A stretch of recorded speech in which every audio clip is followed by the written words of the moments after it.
and welcome to Torah. We are live. We are live here at the Jewish Community Campus in Winnipeg. If there is any problem with the sound, let me know because I'm using a different microphone and I need your feedback on how it sounds there. Here it sounds always the same because I'm not amplified for neither of you, right? Yeah.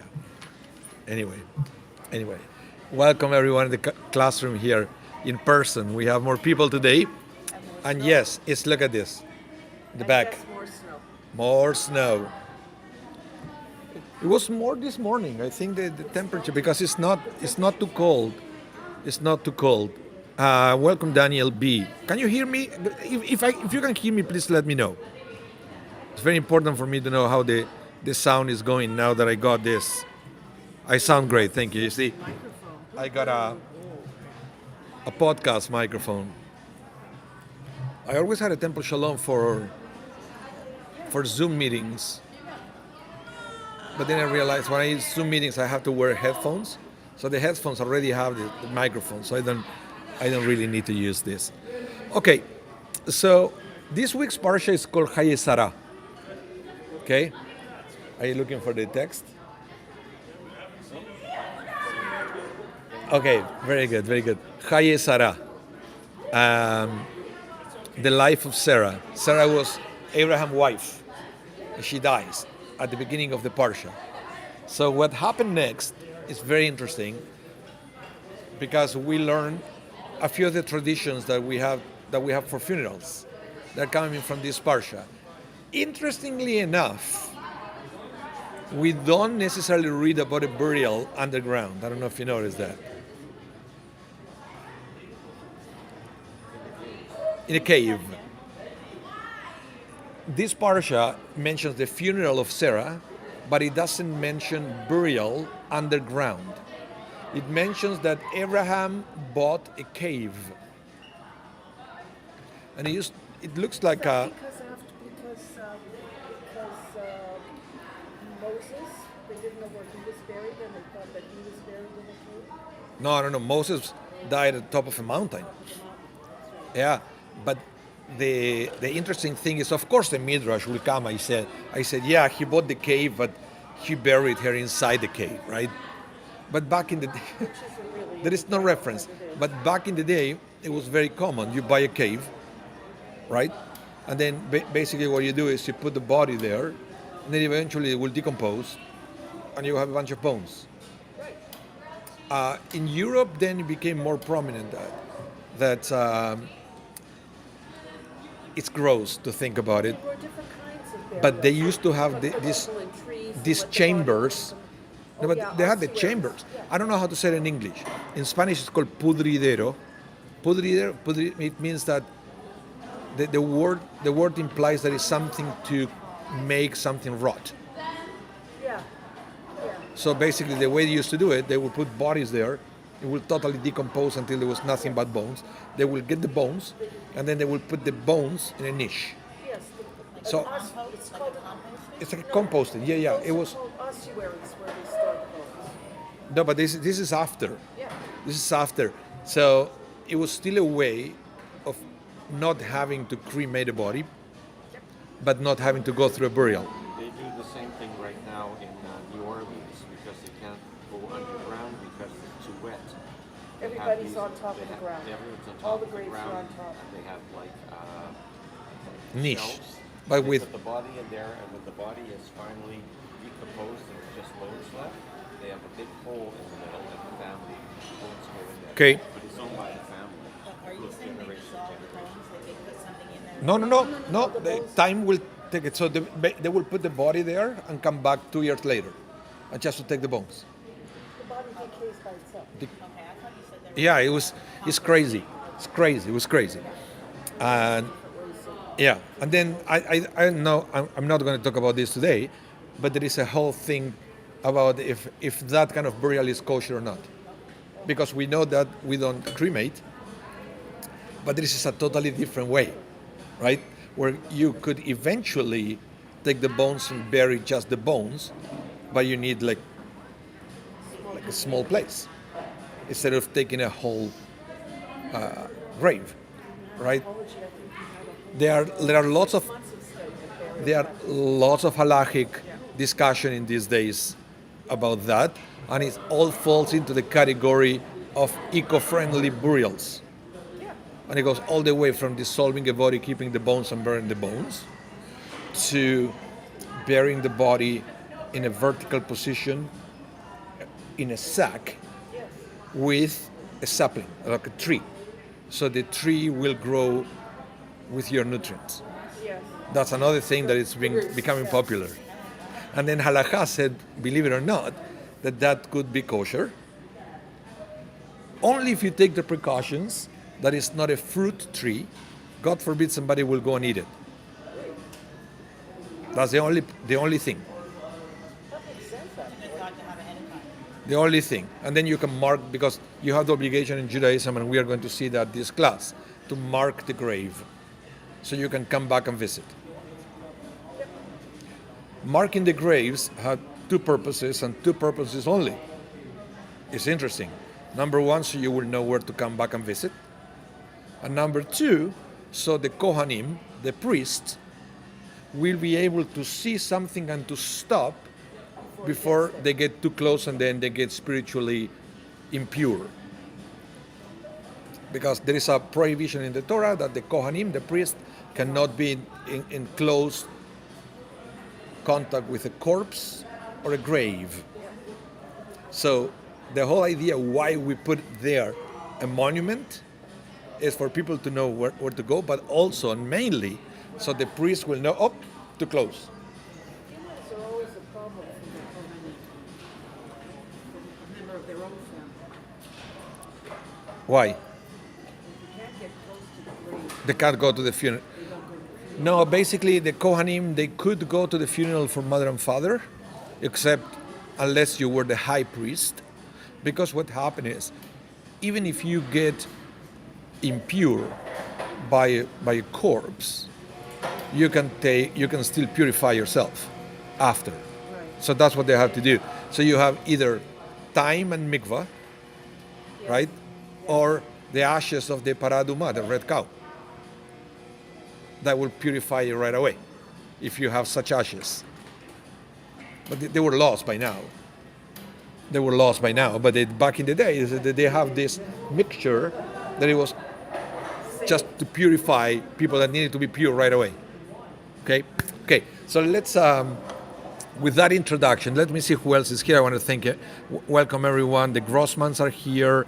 Daniel B. I already said hello. Randy is here as well. So welcome everyone. If there's anybody else online, please let me know, and I will say hi to you. So let's bring this. So let's start talking about the death of Sarah. Okay, the way it's described in the Torah is very interesting to begin with. Right at the very beginning of the parsha, so she died. She was 127 years old. She was older than Moses, by the way. It says, "Batamot Sarah v'Kriyat Arba u'Hebron." So basically, she died in Hebron. We still have Hebron in Israel. Yes, we do. Okay. Ve'eretz Canaan, that was the name of Israel back then, Canaan. Vayavo Abraham lispod lesara ve'livkota. What is lispod? What is hesped in Hebrew? There is a word that is hesped. What is hesped? Eulogy. So in modern Hebrew and rabbinic Hebrew, if somebody will ask you to, you have to do a eulogy, you will call it hesped. With hey, hesped. Hey, samach, pei, reish. Dalet, sorry. Samach, dalet. Okay, hesped. So basically said that Vayavo Abraham, and Abraham came for what? Lispod lesara, to eulogize Sarah. Velibkota, and to cry for her. Two things. So the rabbis try to get from here halakha, Jewish law. They basically, you look at all these stories and say, okay, what can we learn? from this. One of the things we learned: somebody dies, somebody had to to write a eulogy. And why do you make a eulogy? So people can cry. And the whole idea of having a eulogy in the past was to make people cry. And if people, whoa, hold on. And if people wouldn't cry, people will hire what? Oh, I remember the criers when I was a little Ah. girl outside the gates. Criers, The criers. professional criers. I saw it only once. I was a little kid, and my next door neighbor died in Argentina. She wasn't Jewish, she was Italian Roman Catholic, okay? And my mom said, we have to go express our condolences to the family. It traumatized me because the coffin was open, So not to scare anybody at any and I said, who is that? Because I guess I didn't really recognize the neighbor there, and she looked very creepy. And there was all these people crying, ladies. And my mom then explained to me, There's always women, never men. Why is it important to cry? but not only in Judaism, it became like a biblical inspired tradition for many cultures that whenever it's a funeral, it's important to cry because it's part of the healing process. So if I cannot make you cry with my words, don't worry, I will hire these people that they will make you cry. You'll cry. Yeah, I'm just curious why crying feels. Why crying helps you. It's like you let go. It's emotional release, yeah. Some people, and then the Torah will forbid it. Some people will cut the skin, and it's specifically forbidden in the Torah as a mourning practice. It used to be a mourning practice. That's why the Torah forbids it. Same thing that when the Torah forbids tattoos, the tattoos are forbidden according to the Torah, but it seems that they were also related to mourning practices and other religiously inspired practices. Yes, Rocky. So Abraham's eulogy was still That's interpretation. All we learn here is that what he did is eulogize Sarah. He doesn't say to who. Did he call everybody and said, hey, let me tell you how wonderful she was? literally first he eulogized and then he cried. Yes, but. Always a but. Even though I always say that I don't like the word, right? Yeah. But there is a but. The but is, look at if you have the text there, you don't have the text, but you know what you have the text there? You know what they're doing? They're going online and then they look at the class there. There is a 10 seconds delay, but you can still see the text. So look at the words in Hebrew there. What it says, liv kota. Can you see that the one letter is smaller? Yes. Okay, so now, I will make it easier for you. Hold on. So that's supposed to You will see it in a second, the way I have it here. Where do I find it? Can you see it in yellow now? yeah. One letter is smaller. It's very difficult for me to translate that. But if you see in the English, liv kota means to weep for her. So I actually put 2 letters of weep, smaller. So you have the idea. And the idea is why the word liv kota will have a smaller letter. And then the rabbis explain that after you write and deliver a eulogy, the cry diminishes. Yes. Yes. Right? Like it's highest during, but goes low after. Somebody dies, we cry. We write a eulogy. It's very emotionally intense, but it says that's the beginning of the healing process. So that's why the word liv kota, to cry for her, one of the letters is smaller. This is the beginning. The Torah, one of the letters Yeah, is small. yeah. In fact, if you read it from a Tanakh, you won't see the small letter. I had to edit it to show you how it appears in the Torah. So the Okay. small is to say it's just the beginning. Sorry? The small letter is It's in the middle of the word to cry. just to represent that this is just the beginning. Is the beginning of start crying less. But that's why it's very important to be able to say it. Because the eulogy is when you praise the qualities of the person. That means that you take the time to acknowledge everything that the person did, right? And at the end of the day, what you do with that is, look, you go to the cemetery, you bury the body, and say, it's done, it's gone, nothing left. And then you will say, hold on a minute, what about everything that the person did? It stays with me, right? But you have to figure that out by yourself, or somebody had to help you do that, and that's the beginning. There's the mitzvah about Shiva and Shloshim. Also, but that's why. But the eulogy is the first step, and then you continue from there, and hopefully by the year, it will be a little better. Holy Mandelkern, thank you, Jerome. What she said, maybe she said maybe both the writing and the living of the eulogy help minimize the intensity. Well, it's therapy. It's therapy. So going back to tattoos, Rabbi, But unfortunately, what I want to say, for many years, well, sometimes it still happens, rabbis don't allow people to write their own eulogies. I would mention the name because he always makes it public, Rabbi Stephen Blaine, the one who trained me. He does not allow people to write the eulogies because he likes to be in control of the service. And if you allow people to write the eulogy, they could make it as a me time, or they could say who knows what. He likes, he meets with the family, tell me everything you want to say, I will say it. so no speakers after that. No, or before. He's the only one.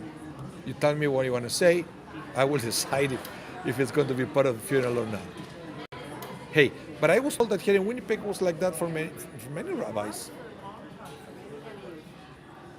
And then, Certainly within the Orthodox world, it still is. no, Not anymore. no, the Orthodox world, they will insist that what they call it the Bal Kriya. Bal Kriya is the one who had to wear the black ribbon. They insist that one of them be the one say the eulogy.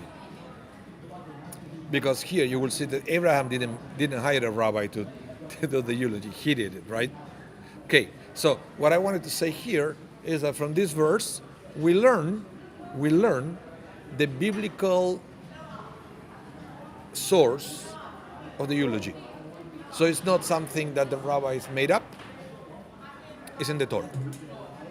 Okay? It's also the first time that Jews bought land in Israel. Oh, wow. Don't, not so fast, not so fast, not so fast. Okay, so but again, some people seems to read here that not only is the obligation of the eulogy, but also to cry. That one kind of fade out a little bit, and more people embrace the concept of celebration of life, right? We don't make people cry, we laugh together. I'm not saying good or bad, I'm just saying it's a trend. Okay? Let's continue.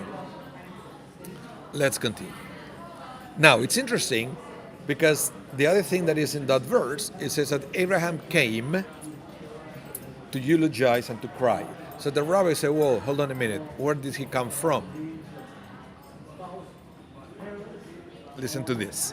Midrash Rabbah. Okay? Midrash Rabbah says, Rabbi Levi said, Abraham came from the burial of his father Terach to that of Sarah. So basically, according to one Midrash, his father died, he went to bury him, then he came back to bury Sarah. Rabbi Yosef said to Rabbi Levi, what are you talking about? Did not Terach's burial precede Sarah's burial for 2 years? Oh my!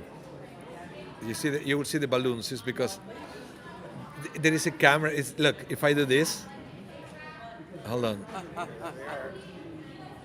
It's something with the Apple camera. I had to deactivate. I keep forgetting.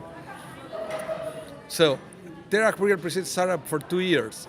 Rather, said Rabbi Levi, where did Abraham come from? He came from Mount Moriah. What happened in Mount Moriah?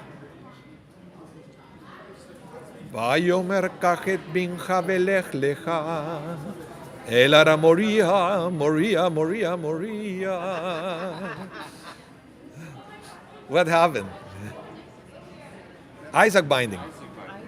So there is one theory that it says that It's a very close span. but basically Abraham got Isaac early in the morning, and he went, and then Sarah woke up and said, "Where is Abraham?" Guess what? And some of the servants said, "What do you mean? He didn't tell you he's going to sacrifice his son?" And said that killed her. According to the Midrash. That killed her. Can you imagine? You wake up in the morning and say, where are my husband and my child? Oh, you didn't hear? He's going to sacrifice him. Plop. Well, who knows? But doesn't matter. Those are the theories, right? That's what happened here. So, yeah. But then the rabbis explain. Let me continue with the concept of where Abraham came from. And listen to this.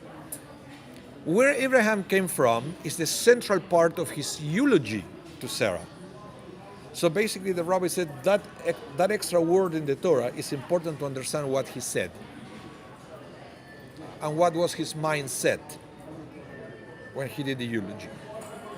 From where did Abraham derive the ability to fight the trend of idolatry so prevalent in his day? Who was his inspiration? We all know how wonderful he was, right? He was able to leave his homeland, leave behind all the idols and everything. And he was able to, quote unquote, convert people to the one God faith. What was his inspiration? Let's continue. Sarah, right? Said, how was he able to stand strong as Abraham Ivri, with the whole world ideology on one side, ever, and him on the other? You know that we are calling Ivrim, is one of the, how do you translate Ivri? Hebrew. So we are Hebrews because Abraham was called the Ivri, comes from Me'ever, which means the one who came from the other side. Sometimes it's understood from the other side of the river, but the Midrash understand from the other side of society, right? You stand for one thing that I don't. So I don't care that you're a majority. I don't believe that your values are kosher. Okay? So that's why the description of him as Ivri was so important. So let's continue with this. They said, how was he able to stand strong as Abraham Ivri with the whole world's ideology on one side, ever, and him on the other? This strength of character was gleaned from his Eshet Chayei, his, how do you say it, righteous wife, Sarah. Rabbi Levi states that Abraham came from Terach burial to Mount Sarah. Abraham was aided in burying Terach and his idolatrous ideology through the inspiration of his virtuous wife, Sarah. Rabbi Yossi also addressed Sarah's righteousness, but in a different context that we are going to see in a minute. So in other words, what does it mean that right before the funeral he went to bury his father? It means that he came from realizing that thanks to Sarah, he was able to cut ties with the ideology of his father. I don't know if you heard what Schwarzenegger said in a couple of days ago. Arnold Schwarzenegger, that he said that he won't be in the same place that his loser Nazi father. That's the way he called it. Was that the Wiesenthal Center? Sorry? The Wiesenthal Center, that speech he gave. Yeah, I said, but he called it my loser Nazi father. Sometimes I'm thinking, that takes strength to say, right? Who gave you that? I mean, I'm pretty sure that somebody in his life was mentor him into realizing that, right?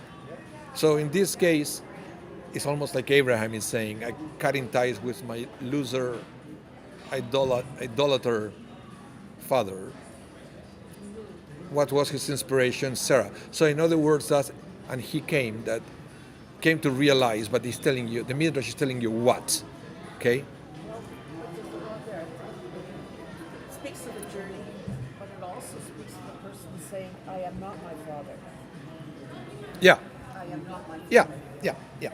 So let's continue with this. That, by the way, let's continue. The second reason, how was Abraham able to withstand the test of Akedah? Prepared to slaughter his beloved son to fulfill God's will. That's another thing that he needed inspiration. If God comes to it, hey, Abraham, sacrifice your son to me. Right? How can you do that? Where will you have the energy, the strength to go against your Personal fortitude. to go against your instincts to do that? Let's continue. Furthermore, how was his son Isaac able to unflinchingly permit himself to be offered? This was made possible through Sarah's holiness, which permeated her family and household.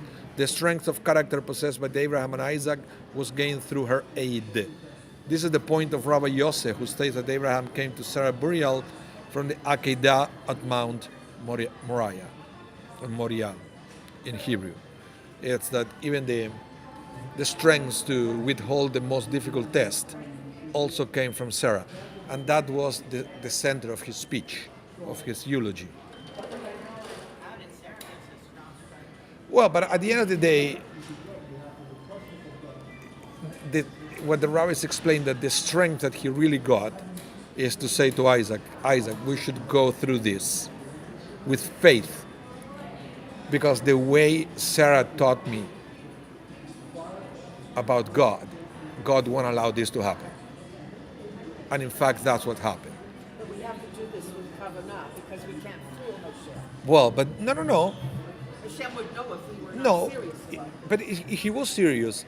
If you go through a test, right, knowing that, I trust that God will never put me in a situation where I will have to do something bad.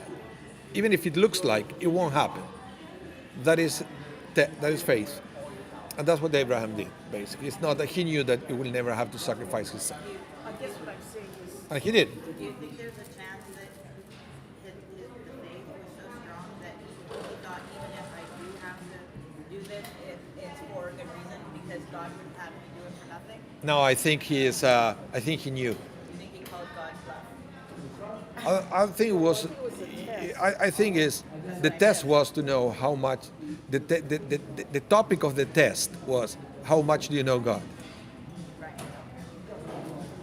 That was the last thing. But by the way, I don't want to go into details. But the rabbis, are you the man I think you are? the rabbis said that Abraham has to go through 10 tests. This was the big one. This is attributed to Isaac too.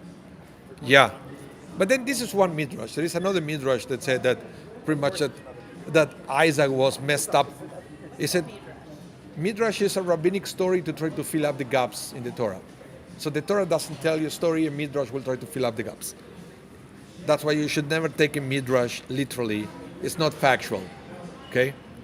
There is another midrash saying that Isaac was messed up for life after that experience. And the other midrash, they say when Sarah actually heard that he went to sacrifice Isaac, he died.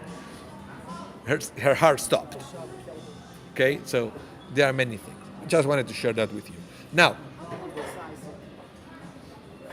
oh, he wasn't young at all. I can't remember. It was in his 40s, I think. Because immediately after she... 7 days old is what was No, because you will see in the Torah, immediately after she dies, I would say at the end of the Shiva, Abraham sent one of his servants to pick up a wife for Isaac. So it's interesting, at age 40, somebody else will have to go pick up the wife for himself. And why is that? Because Abraham didn't want Isaac to leave the house. He's the only patriarch who didn't get out of the land of Israel. Why did he want to leave the house? We don't know. Maybe Abraham thought that, if he leaves, he goes to Egypt or another place, he's not strong enough to remain faithful. And Abraham knew he had a father like Maybe, yeah. But then at the end, Kabbalah, the mysticism will come back and to say that it was all about describing the three patriarchs with three different qualities within the tree of life, right? Abraham was the giver. Isaac was the one who knew the limits. He never, the limits. He knew, he represents limits. Abraham is no limits. Isaac is limits. And Jacob is the balance between the two. The one who's, it's yeah. Anyway, so let's go into what I actually wanted to teach you about today, and is the plot burials, right? So if we go now to the next text, this is from Genesis 23, verses 3 to 4. So immediately after the eulogy and the crying and that, it says, then Abraham rose from beside his dead and spoke to the Hittites, saying, okay, who are the Hittites? Another tribe that was Israel. Yeah, and it looks like their business, the business was the selling of plots. Right, that was their trade, because they probably owned or a section of land with lots of caves, right? So this cave is for you, this is for you, this is for you. So there were family plots, right? So how do we know that? Because basically, let's continue and I will tell you. Abraham rose from beside his dead and spoke to the Hittites, saying, I am a resident alien among you. Sell me a burial site among you, or means in your land, that I may remove my dead from burial. Okay? So it's not necessarily burial underground. Likbor means to put the dead to rest in a place in this context. Okay? So because the word used here in Hebrew is likbor or likbor et meiti. In modern Hebrew, that will translate to bury my loved one or my dead. But in likbor means in this context means, you know, gotta put my relative who just died to resting place. resting place. The kever. It's that's a translation. So basically that my dead won't stay with me. I will put it somewhere else. Otherwise it will start rotting in front of me. Right? That's the whole concept here. And in Judaism, one of the reasons why we bury a body is because having a body decomposing in front of you is disrespectful for the body. For the body, it's a big no-no. So you have to prevent rotting of the body outside the burial. So we refrigerate if we cannot bury right away. Okay, so and it's interesting because Abraham was promised this land by God. The land of the Bnei Het was part of the land that God promised to Abraham. Abraham could just go and take it. He said, hey, God said that this is mine. No, he went, and then I will fast forward here. So the answer of the Hittites to Abraham is no. On the house. Pick, you said, you are a very important man here. Everybody knows who you are, right? You're a holy man.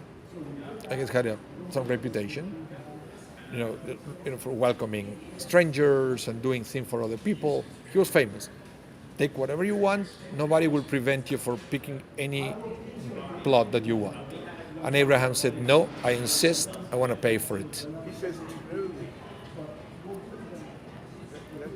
Not like give me. Give me, but for the fee. Because, well, if you continue, you will say that they said take it for free, and he said no, I want to pay for it just in case somebody will read it from a legal point of view like you. I'm just making sure you read the whole thing. Yeah, and then Abraham said, I'm going to pay for it. Always find prison. And then they say, okay. They said in that case, they gave him the full price, no discount. Okay? And Abraham paid full for it. And the rabbi said that it was the first reference of, I guess we call it a Jew, buying a piece of land in Israel. Yes. Why is he's a resident alien if he owned the land? Because he didn't feel that he owned the land. He feels that he's living there, and for now he's not. Even though God promised that land to him, he said one day my descendants are going to take full control of the land. And what was the name of that land? Israel. Back then was Canaan. Canaan. Or Canaan. Abraham knew it, but not everybody else did. But where did he come from? Been If part he of wasn't the genteel nature of the negotiation of the price. Yeah, no. Oh no, we give it to you for nothing. Yeah, but that's what the rabbi said. The rabbi said that Ephron, the Hittite, gave him a exorbitant number, hoping a negotiation. And the Midrash said that they were shocked when Abraham said, no negotiation, I pay you full price. Because the rabbis explained the historical connotation of owning a land. That there would be no way to say that wasn't legitimate because you didn't pay fair price for it. So whatever you think this piece of land is worth of, I'd pay for it. And it happened. It happened. No negotiation. It's amazing. So let's go now to the Talmud. Okay? Now it's interesting, and let me read this first, and I will explain why Abraham wanted to buy the cave and not to bury Sarah in the backyard. Okay? Listen to this. I'm going to the Talmud now. Babylonian Talmud, Masechet Sotah. It says, it also stated with regard to the spies. Remember, fast forward when Moses sent the 12 spies to the promised land. And I'm saying the 12 spies because a generation later, Joshua will send only 2 spies. These are the original ones, the 12 spies. One of the spies was, I will say here. Fast forward to the spies, it said about them, they went up into the south and he came to Hebron. Okay? Are you paying attention to the language? They went up to the south and he came to Hebron. Bad grammar. Even me, English is not my first language. Yeah. I can tell that that's bad grammar. That if you type this in Microsoft Word, you will put a blue line under. And I said, check that the one is they, the other one is he, right? Anyway, why is the phrase and he came written in the singular form? The verse should have said, and they came. Rava says, this teaches that Caleb in English, separated himself from the council of the other spies and went and prostrated himself on the graves of the forefathers in Hebron. Aha! He went to visit the patriarchs. Why Caleb and not Joshua? We don't know. But the Midrash said that was Caleb, not Joshua. He said to them, my forefathers, pray for mercy for me, so that I will be saved from the council of the spies. One interpretation of this is why Caleb and not Joshua, because Joshua was strengthened by God already. God changed his name, remember, from Hosea to Yehoshua. And so God gave him extra strength, not to Caleb. So Caleb was up to him, to find ways to strengthen his faith. It didn't come explicitly from God. So what did he do is there were all these legends that he heard that the patriarchs were buried in Hebron. So what he did is he broke from the group of spies and he went and find out where in Hebron was this place. He went there and he prayed to the bones, I guess, of the patriarchs. So the question here is, what do we learn from this? And the rabbis had a very interesting thing. Number one,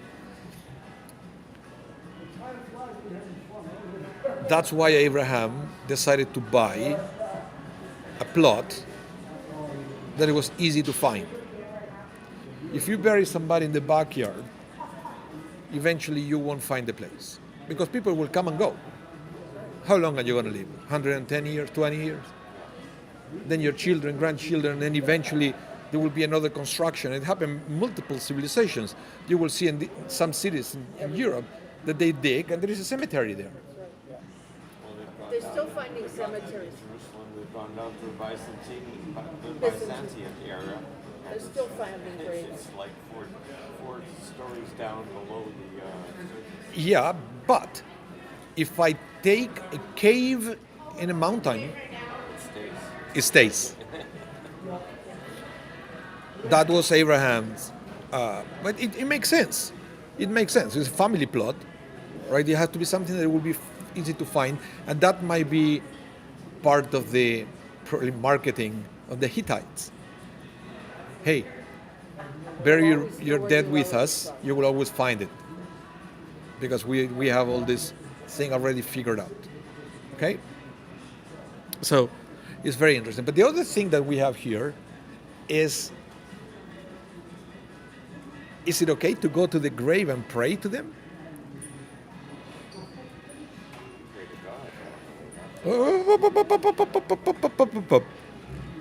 According to the Talmud, Caleb said to them, to the patriarchs and matriarchs, huh? Oh, how you call it? My forefathers, pray for mercy for me so that I will be saved from the counsel of the spies. It was a prayer. In fact, it was like a very interesting prayer. It's asking the dead to intercede.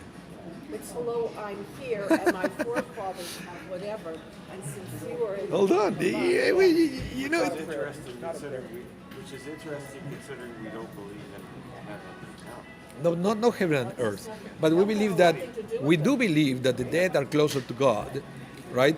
So basically, he said he went to visit Abraham, Isaac, and Jacob, Sarah. Rachel was buried in a different place, right? Sarah and Leah, I guess. I said, please give me the strength, so I won't be convinced by the other 10 spies. he'll stay true. He That's won't be that's the coerced prayers. by them. Yeah. Because I said, I'm weak. I'm struggling here. So please give me the strength that I need. And it was a prayer on a grave. So that presents a problem that we are going to see in a minute. Let's continue. And I want to say what I mentioned before. Rachel was specifically buried on the road to Hebron. She died before they could reach there. So there was no way for them to reach the place that she was buried by Jacob on the road. So the rabbis explain Rachel was specifically buried on the road to Hebron so her descendants could visit her at a time of need and have her pray to Hashem on their behalf. Same thing. An intermediary. If you don't believe me, go and listen to the song Mama Rochel by Yaakov Shweki. It's an English song. And the refrain goes, Mama Rochel, cry for us again. Won't you shed a tear for your dear children? It's a concept in Jewish tradition that people go to pray to Rachel, so she will cry to God, and God will be moved by her tears, and she will answer your prayers. Well, I mentioned this because, hey guys, you come to study Torah. I have to teach you this. So you will know that Judaism Judaism is more than Torah and Talmud. We also have these traditions embedded, Yeah. right? Yeah. And that made the way into halakha. You will see in a minute. Let me continue here. That wasn't a cave, that was underground, Rachel was underground, but there was it was an oil that it was like a construction that it was built there, so the place could be found. And you can go in these days; they're still there. Israel, and a lot And then, of it's significant. There are if you are into Kabbalah, that's where they make the red strings that people wear. I can't tell you. They wrap it around Rachel's tomb to imbue that red string with the special powers coming from Rachel. Because otherwise nothing stops you from going to Walmart to get the red string. You get a little bit of a yarn, red yarn, cut it and put it there. They say, no, you have to pay I don't know, whatever they charge you, because it's coming from the holy grave of Rachel. I'm sure that they still do, but certainly when I was there, as you go down the steps towards the kotel, there would be old ladies with yarns, balls of Coming red from yarn, from Rachel's tomb. balls of red yarn, and you would give them whatever, Yeah. shekel or whatever, and they would cut off a length. But it's coming from there. Oh, you should Google it. It's huge into Kabbalah. You probably saw Madonna, that she always have the red string. I think it's in the left wrist, She made and, it and you need to have 7 knots. generically popular. And it's supposed. No. She had the original. But she made it popular Yeah. for She's very close to the Kabbalah Center. So the red string is supposed to be a stop to the evil eye. Evil eye. And it's interesting how historically the color red was stopped. Just saying. Okay, let's continue. We're running out of time and this is amazing. Okay, so let's continue now. The problem is, let's fast forward to the 13th century now. Okay? 13th century France, Rabbi Chaim Paltiel, he said the following: those who make a vow to visit the cemetery, it's talking about all of us that sometimes we can go to the cemetery to visit our relatives. It slightly seems to me like Doresh el Hameitim, necromancy. Necromancy, like a doing things with body parts of people who died, is explicitly forbidden in the Torah, right? Or like sometimes there are mediums that they will use human bodies or human bones to communicate with the afterlife. The Torah specifically forbids that explicitly. So these rabbis said, go into the cemetery to pray to the bunch of bones, right? He said, it seems to me that it's like Doresh el Hameitim, necromancy, which is forbidden, right? As the allowance of Caleb, we're talking about now the spy who went to pray at the forefathers' grave. I said the allowance of him, of that, was because it was a holy place of the Avot, of the patriarchs. And he wanted his prayers to be heard. So according to this rabbi, it is okay to visit the grave of a holy rabbi or holy rebbe, but not a relative. Why would that be? Well, because he... What are the words in the Torah from which you derive that? Oh, the Torah doesn't say anything about visiting the dead. It just says that you cannot use bones, right, as part of a ritual or part of a prayer. And I said, going to a... Do they extend that to falling on the grave? Well, now we are rabbis debating about how do we understand that verse.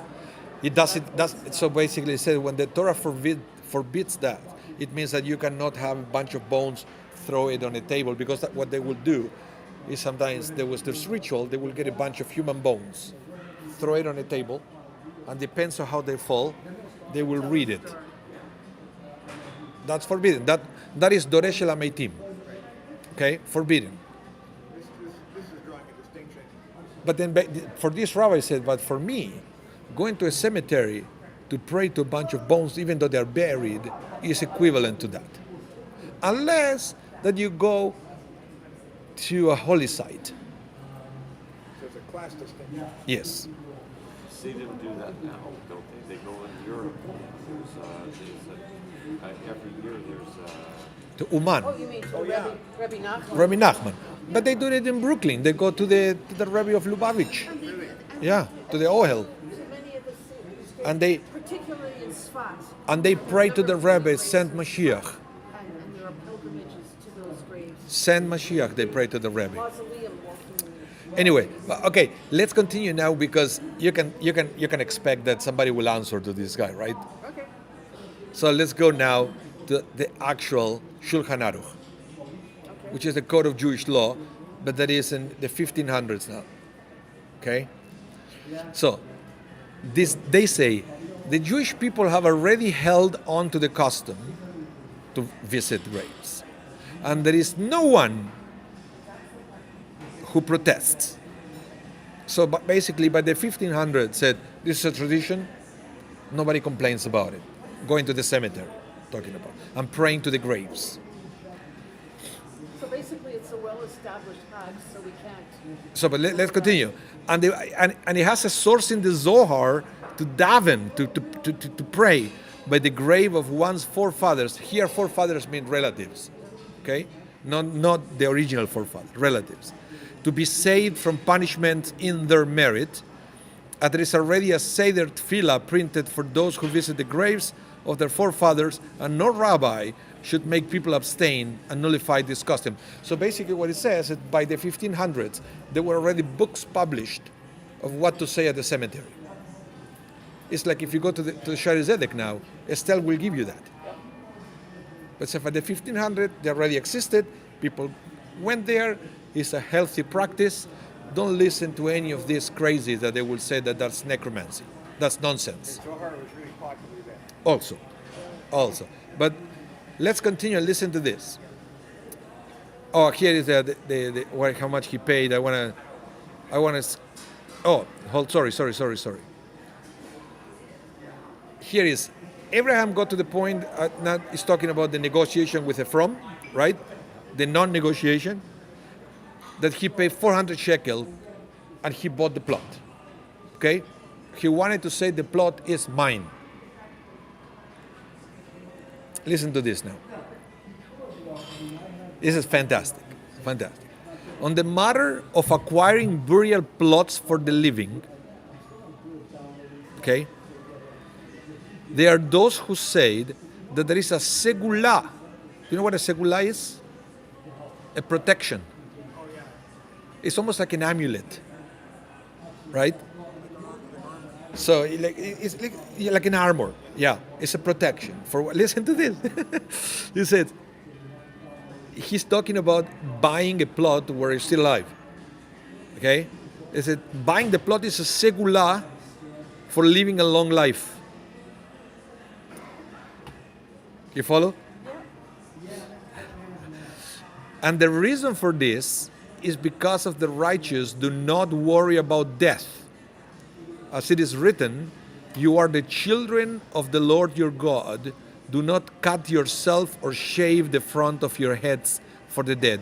Those were two very common mourning practices, cutting the body, shaving the head. From here we learn that the closer one is to God, as denoted by the term children, the less one fear death. Okay? So the prohibition of bad mourning practices is accompanied in the Torah by the word children of God. And the Talmud writes concerning, therefore let all the faithful pray to you while you might be found. This is from the book of Psalms, that this refers to death. For in death a man corrects all that which he sought to rectify all the days of his life. Thus, one who purchases a burial plot demonstrates that he does not fear death, for he knows that there is an afterlife and does not want to be cremated, and he shows his belief in the resurrection of the dead. So in other words, what it says is that if you buy a plot right now, you're guaranteeing that your family won't cremate you after to save money. Well,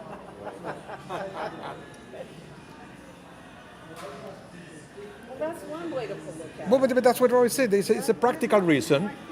So even that thought, but I said, even that thought, Well, they could sell it. is a segula, is a protection for you. The fact that you are showing such a commitment, with the way you care for your afterlife. So the tradition from here is that if you can, you have to buy a plot while you're still alive. You should never fall on your children. Sam Redchap bought himself a plot, but he still owes the shares at $15. He will not pay that off. Sam, don't even talk to me about Sam and his Michigas. Okay? And this is what I wanted to teach you today, guys. This is what I wanted to teach you. I learned a lot myself when I did all this little research about this, and I want to tell Estelle in the office, to the funeral director, about all this. People should buy the plots, while they are alive, so it's a segula, so they can have a long life.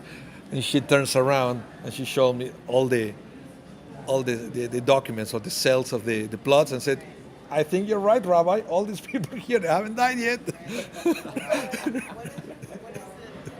okay, I have a story. I'm sort of new to all this. No, it's the Torah and the Talmud the same thing? Yes and no. The Torah is the written law. The Talmud is the compilation of oral law. So basically, if you believe the rabbi's narrative, God explained to Moses how to understand the Torah.